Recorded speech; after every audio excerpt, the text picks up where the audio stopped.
Big sis is big sad. The Department of Homeland Security has been forced to suspend its creepy disinformation board before it even got off the ground, and its would-be leader, Nina Jankowicz, isn't taking it too well. So every characterization of the board that you've heard up until now has been incorrect, and frankly, it's kind of ironic that the board itself was taken over by disinformation when it was meant to fight it. Yeah. You know what's also kind of ironic? A unit to fight disinformation being headed up by you, the Queen of Disinformation. You claimed the deep state doesn't exist. Talking about the deep state and things like that, which is a thread among conspiracy communities here in the United States, that there is this secret cabal here in Washington working to undermine the American people. It couldn't be farther from the truth. That's disinformation. You promoted the claim that the Hunter Biden laptop story was Russian propaganda. That's disinformation. You cited Christopher Steele as an expert on disinformation, the author of the infamous Trump P-Gate dossier, which was wholly a product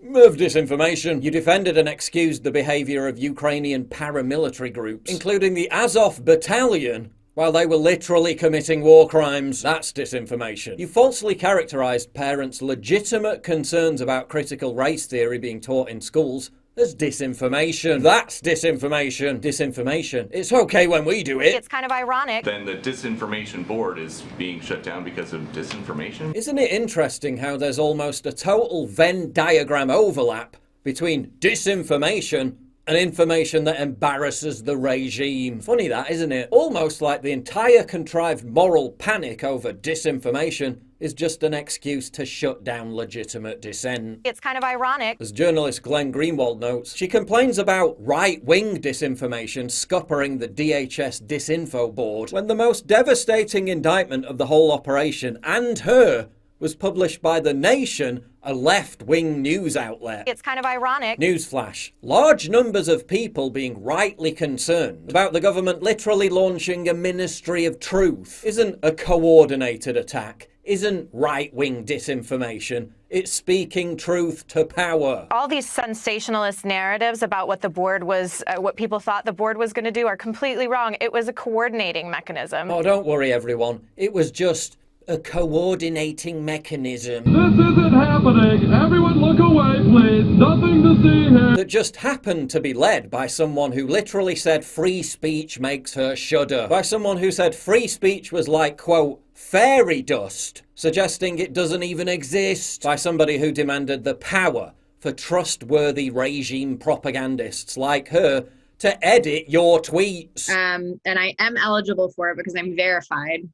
But there are a lot of people who shouldn't be verified, who aren't, legit, in my opinion. I mean, they are real people, but they're not trustworthy. Anyway, so verified people can essentially start to edit Twitter the same sort of way that Wikipedia is, so they can add context to certain tweets. This initiative wasn't involved in policing speech, and neither was I. No, they're not policing your speech. They're just editing your tweets. By someone who wrote a book replete with bizarre hypothetical scenarios about men being sexist to her on the street, deploying the same words they use on social media. One example being, TikTok, that's the sound of your biological clock ticking. Better go home and try to make a baby before it's too late, sweetheart. No eggs. Empty egg carton. You don't have any eggs. By someone who wrote in said book that such misogynists should be arrested by the police. By someone who called Elon Musk a, quote, online abuser. By someone who said America was too free-spirited. By someone who said the lockdowns weren't draconian enough. By someone who literally tweeted, quote, force away, lock us down. And by someone who sang with zealous glee about wanting to step on her enemies. I want to be rich,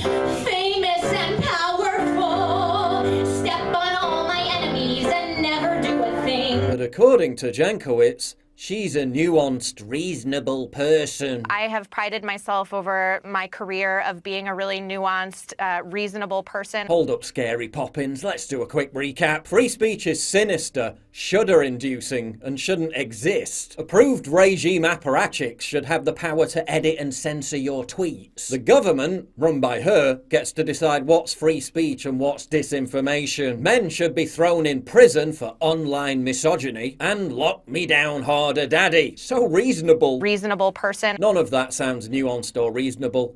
But it does totally sound like a narcissistic control freak, and someone who shouldn't be in charge of anything remotely related to free speech. She also ludicrously claims that she was non-partisan. To say that I'm just a partisan actor was wildly out of context. You amplified the P-Gate dossier, a piece of actual disinformation that the regime pushed to try to stop Trump winning the election. You ceaselessly raged against Trump before the election, then amplified the actual disinformation that Russia interfered in it to help him win. You called on people to vote for Hillary Clinton, literally tweeting #I'm with her, while claiming a Trump win would embolden ISIS. Trump actually destroyed ISIS. You were recruited by a left-wing anti-Trump resistance group in 2017. Your BFF is Taylor Lorenz, the hyper-partisan shit-lib journo who made a career out of doxing conservatives. The same left-wing activist who said you should be, quote, off limits from criticism, and you've got the nerve to claim you're non-partisan. I'm just a partisan actor was wildly out of context. Do you think we're stupid? Evidently, the answer is yes.